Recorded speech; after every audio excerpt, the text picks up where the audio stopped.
5, 4, 3, 2, 1. Hi everyone, it's Dr. Alkinsell here, back from Mission Zero, if you remember me.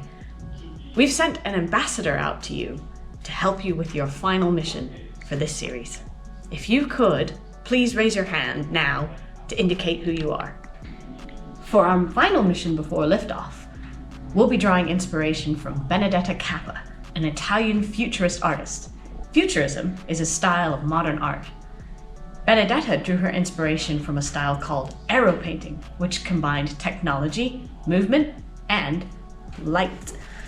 Benedetta's art was big, literally big. Her synthesis of aerial communications painting measured 3 meters by 2 meters, which is about 100 sheets of A4. Her big paintings needed big walls, like the example shown here in the post office in Sicily. Likewise, your big ideas need to be captured on big paper. Please construct your moon base on this big poster. You are the future scientists and visionaries who will represent this planet. We want to see what you believe we'll need in order to move to the moon before you blast off with your ambassador. Thank you so much for being part of this project, which was supported by the UK Space Agency, Discover Materials, and the Henry Royce Institute.